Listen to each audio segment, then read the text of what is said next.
Imagine being surrounded by an unbeatable enemy, a powerful army that has already destroyed everything around it, and is now about to tear down your last line of defense.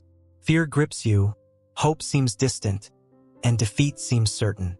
That is exactly how King Hezekiah and the people of Jerusalem felt when the ruthless Assyrian army, led by Sennacherib, stood at the city's gates, ready to destroy them. But in an astonishing act, something unimaginable happened that dark night. A divine force went into action in a silent but devastating way.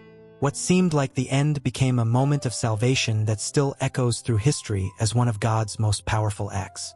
If you have ever been in a situation where all seemed lost, this story may resonate deeply.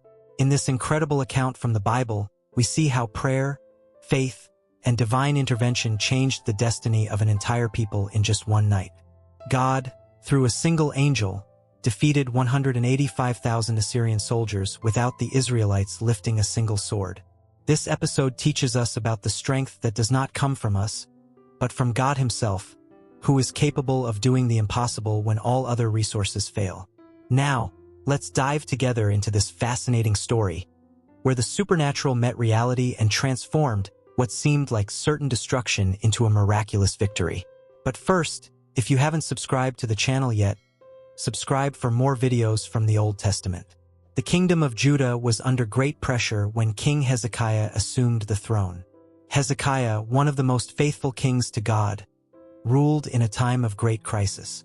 Assyria, the greatest military power of the time, had begun a campaign of conquest, defeating several nations around it, including the kingdom of Israel to the north. Under the command of King Sennacherib, the Assyrians were known for their brutality and military efficiency. They destroyed cities and took their inhabitants captive, showing no mercy.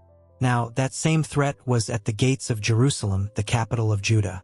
Sennacherib, with immense arrogance, sent his spokesman, the Rabshakeh, to intimidate the people and Hezekiah himself. He mocked Hezekiah and his trust in God, questioning whether the Lord really had the power to save Jerusalem in the same way that the gods of other nations had been unable to protect their people. In 2 Kings 18 verses 28 to 35, the Rabshakeh told the people of Judah that trusting in God was futile, stating that the power of Assyria was unstoppable and that the destruction of Jerusalem was inevitable. This provocation was not just a military challenge, but a direct challenge to Hezekiah's faith and the power of God. Sennacherib believed that his army, invincible up to that point, would be able to destroy Jerusalem as it had done to the other cities. The pressure on Judah was enormous, and the threat was real. However, King Hezekiah, rather than give in to fear, turned to the only source of true protection, the Lord Almighty. This search for God in the face of such a profound crisis would be the turning point for the destiny of Jerusalem. Hezekiah's desperation in the face of the imminent threat from Assyria was profound and real. As king, he bore the responsibility of protecting the people of Judah. However, he knew that his army was incapable of facing the powerful and relentless army of Sennacherib. Assyria had already devastated several nations, including the kingdom of Israel, and now it was at Jerusalem's gates, ready to attack. Hezekiah's situation was desperate. There was no visible military or diplomatic way out. It was in this moment of extreme distress that he took an action that revealed his humility and dependence on God. Instead of giving in to panic or trying to find a solution based on his own strength, Hezekiah tore his clothes in mourning and humiliation. This gesture was a physical expression of his deep anguish and his total surrender to God. 2 Kings 19 verse 1. He recognized that there was no human power that could save them, only the power of the Lord. Seeking spiritual relief, Hezekiah went to the temple, the place where God's presence dwelt. There, he prayed fervently, placing his fear and his situation in God's hands. Knowing that he needed a divine word, Hezekiah sent messengers to the prophet Isaiah, God's spokesman in those days, asking for guidance. He wanted to know what God had to say in the face of this calamity. Hezekiah's attitude teaches us the importance of seeking God, especially in times of despair. He recognized that only God could bring the salvation that Judah so desperately needed. Hezekiah's prayer in the face of the Assyrian threat is one of the most moving demonstrations of faith in Scripture. This gesture was not a mere ritual. Hezekiah was recognizing that even though he was king, he was not in control of the situation. Jerusalem was surrounded by a relentless enemy, and only God could intervene. In his prayer, Hezekiah began by extolling the greatness of God. "O Lord, the God of Israel, who sits enthroned between the cherubim, you alone are the God of all the kingdoms of the earth." 2 Kings 19 verse 15. He did not begin his prayer with a request, but with praise, recognizing that the God he served was not a powerless idol like the gods of other nations. Hezekiah knew that the God of Israel was the creator and sovereign over all the earth, including Assyria. Hezekiah then presented his plea. He asked God to look upon Sennacherib's mockery and arrogance, which insulted not only Judah but the Lord himself. The Assyrian king had despised the God of Israel, comparing him to the gods of other nations who had failed to save their people. Hezekiah pleaded with God to display his glory and power so that all nations would know that he was the only true God. 2 Kings 19 verse 19. Hezekiah's prayer is a stunning example of faith in the midst of despair. He did not ask for military strategies or help from neighboring nations. He placed his trust solely in God. In doing so, Hezekiah teaches us that prayer is not just a cry for help, but an affirmation of our total dependence on God. He recognized that strength and salvation do not come from man, but from the Lord. This prayer also reveals Hezekiah's concern for God's glory. He wanted God to be honored and exalted among the nations by delivering Jerusalem. His prayer was not focused solely on saving the people of Judah, but on showing the world who God really is. God heard Hezekiah's cry and acted, showing that when we seek him in sincere faith, he answers in extraordinary ways. God's answer to Hezekiah's prayer came clearly and powerfully through the prophet Isaiah, bringing a message of comfort and assurance in the midst of crisis. Soon after Hezekiah sought the Lord in prayer, God sent his word through Isaiah, demonstrating that he was attentive to the cry of his people and ready to act. In 2 Kings 19 verses 32 to 34, Isaiah delivered the Lord's message that Sennacherib, no matter how powerful he was, would not succeed in his attempt to invade Jerusalem. God promised that the king of Assyria would not enter the city or shoot an arrow at it. Furthermore, the Lord assured that no Assyrian soldier would surround Jerusalem or build siege ramps to take it. This was a clear promise that Jerusalem would be spared from a direct attack. In his response, God went beyond simply guaranteeing the city's protection. He stated that Sennacherib would return the way he came, without carrying out his threat. This promise was a demonstration of God's absolute power over the nations and kings of the earth. As confident as Sennacherib was in his conquests and his invincible army, he had no control over God's sovereign plan. This response not only brought relief to Hezekiah's heart, but also strengthened the faith of the people of Judah. The city was on the brink of invasion, surrounded by a cruel army, but God's word brought hope. The Lord made it clear that he himself would defend the city, for my sake and for the sake of my servant David. 2 Kings 19 verse 34. This covenant with David, which extended to his descendants, was yet another reminder of God's faithfulness in fulfilling his promises. Divine intervention through Isaiah's word showed that God not only hears the prayers of his people, but also responds directly and precisely. He presents himself as a shield of protection, capable of thwarting the plans of the enemy and ensuring the safety of those who trust in him. This response was a powerful reminder that God always acts in defense of his people, at the right time and in a way that glorifies his name. With this promise of deliverance, Hezekiah and the people of Judah could rest assured that, although the circumstances were frightening, the Lord was in control. The power of God was manifested in an extraordinary way on the night when the Assyrian army, camped outside Jerusalem, was supernaturally annihilated. The moment of divine intervention had arrived. Sennacherib's mighty army, which had terrorized nations and conquered cities, was about to face a force against which no human weapon could prevail: God himself. That night, while the Assyrian soldiers were resting in their camp, confident of their imminent victory, something totally unexpected happened. God sent his angel, and in a single act of incomparable power, 185,000 Assyrian soldiers were killed, 2 Kings 19 verse 35. The destruction was instantaneous and total, without the army of Judah even having to lift a sword. It was a clear demonstration that when God decides to act, nothing can withstand his power. This supernatural intervention reveals the infinite power of God.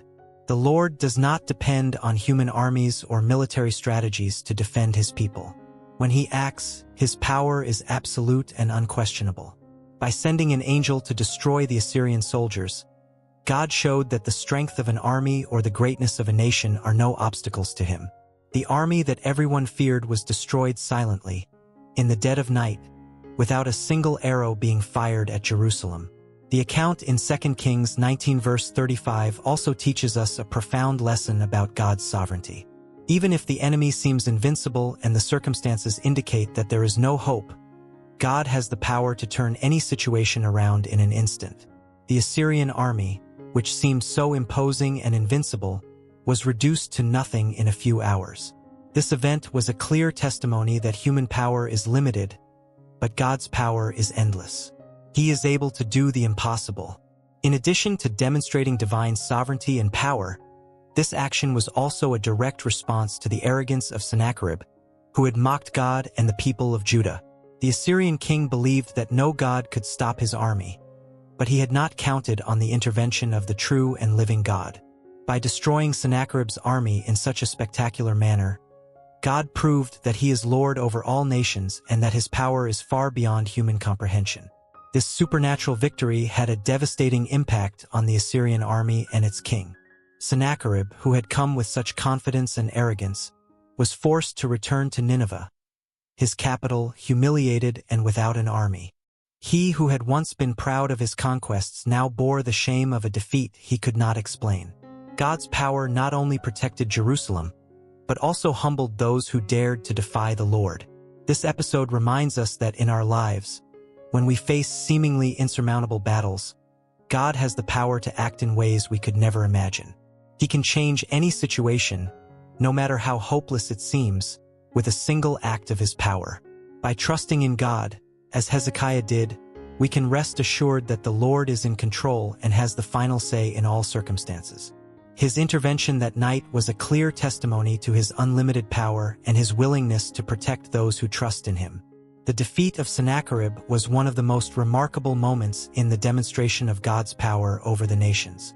Sennacherib, the king of Assyria, who boasted of his invincibility and the countless cities he had conquered, saw his army destroyed in a supernatural way. When Sennacherib awoke to the devastating scene, he realized that there was nothing more that could be done. Faced with such massive destruction, the Assyrian king was forced to make a decision he never would have imagined.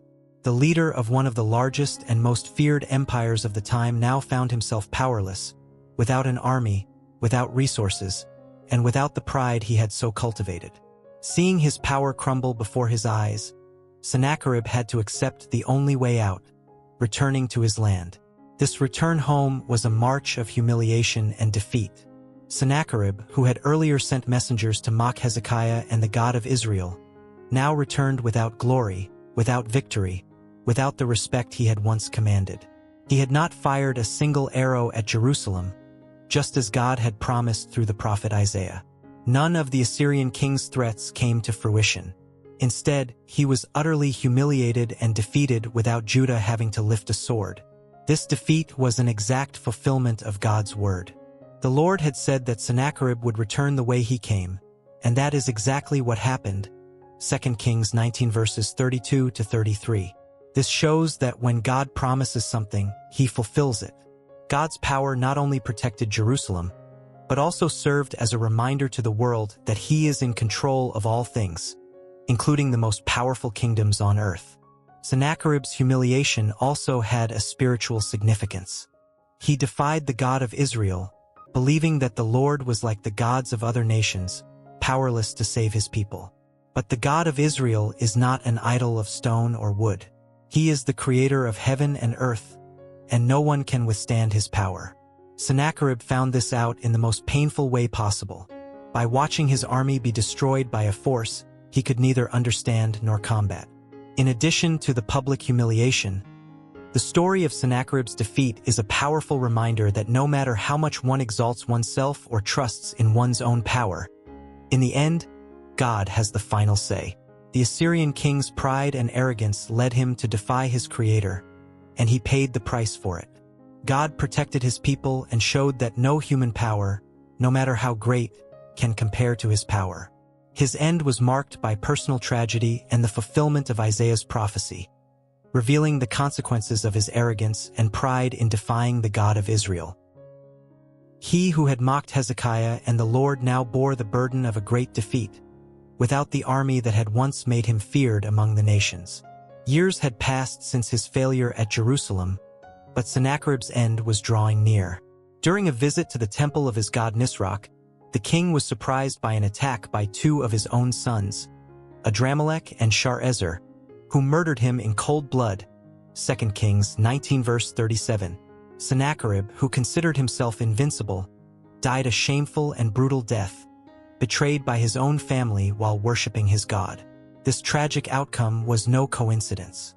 It fulfilled the last part of the prophecy given by Isaiah, who had already predicted that Sennacherib would return by the way he came and that his life would end in misery. Sennacherib's end was not only the conclusion of a life full of ambition and conquest. It was also a divine lesson about the fate of those who rise up against God. The murder of Sennacherib by his sons reflects a profound irony. The king, who believed that his military strength and devotion to the Assyrian gods would protect him, ended up meeting his death not at the hands of his enemies, but in his own home, in a place he considered sacred. He who thought he was safe in his land and in his worship ended up falling in the temple that was supposed to be a refuge, demonstrating the fragility of the idols he trusted so much. Sennacherib's death also symbolized the end of his dynasty in terms of glory and power. Although his son, Esarhaddon, ascended the throne after his death, family tragedy and public humiliation marked the end of what was supposed to be an unbeatable empire. Sennacherib, the king who dared to defy the God of Israel, ended his days in shame and tragedy, showing that pride and arrogance before God can lead to ruin. This episode teaches us that human pride, especially when it opposes the Lord, will always meet its end. No matter how much power and influence a person has, when they rise up against God, they are setting themselves up for their downfall. Sennacherib's fate is a reminder that no ruler, no matter how powerful, can place themselves above the will of God.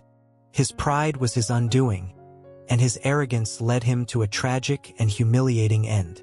Sennacherib's end serves as a warning to us all. Pride can blind people, leading them to defy God himself, but God's justice will always prevail. Sennacherib thought his power would protect him, but in the end, he was betrayed by his own people, revealing that the only true refuge is the Lord. Just as with the king of Assyria, pride against God will always lead to ruin, and humility and trust in him are the only path to true security and peace. The lessons we can learn from the episode of Sennacherib's defeat are as relevant today as they were in the past. This biblical account is not just an ancient story of kings and armies, but a living example of how we should deal with the battles we face in our own lives. Hezekiah's faith, fervent prayer, and divine intervention teach us important truths about trusting God and the power of prayer. The first lesson is the importance of trusting God, even when circumstances seem impossible. Hezekiah was facing an immense army, led by a king known for his ruthlessness and invincibility. Humanly speaking, Jerusalem had no chance of surviving. However, Hezekiah did not rely on his own power or military alliances. He placed his complete trust in the Lord. This teaches us that no matter how great our problems may be, God is greater. Whether it is a financial hardship, a health problem, or a difficult family situation, the Lord has the power to rescue us. Another crucial lesson is the power of sincere prayer. Hezekiah went to the temple and presented his case before God in humility and faith. His prayer was not just a repetition of words, but a genuine cry, acknowledging that only God could save him. This teaches us that when we are in trouble, we should not underestimate the power of sincere prayer. God hears our pleas, and prayer connects us directly to his power and purpose. Like Hezekiah, we should bring our worries, anxieties, and fears before God, trusting that he will answer. The episode also reminds us that God is the God of the impossible. No one could have imagined that, in a single night, the angel of the Lord would destroy 185,000 Assyrian soldiers. To human eyes, Jerusalem was doomed, but God worked supernaturally to protect his people. This teaches us that even when human solutions are exhausted, God can work in ways that are beyond our understanding. We should not limit God's power to our understanding or visible resources. He can open doors where we see no way out, heal incurable diseases, and transform desperate situations. Sennacherib was a powerful king, feared throughout the world, but his arrogance and disrespect for the God of Israel led to his downfall. This shows that no matter how strong or invincible one may think, in the end, God has the final say. This gives us peace, knowing that the Lord reigns supreme over all situations, even those that seem out of our control. Hezekiah's humility is also a powerful lesson for us. When faced with the threat of Assyria, he did not exalt himself or try to solve the situation alone. Instead, he humbled himself before God, tore his clothes, and sought help from the Lord. Pride can often distance us from God, leading us to believe that we can handle our problems alone. However, true strength lies in recognizing our dependence on God and humbly seeking his help. Finally, the episode teaches us not to fear adversity when we trust in God. Hezekiah was surrounded by a formidable enemy, but instead of despairing completely, he took his distress to God.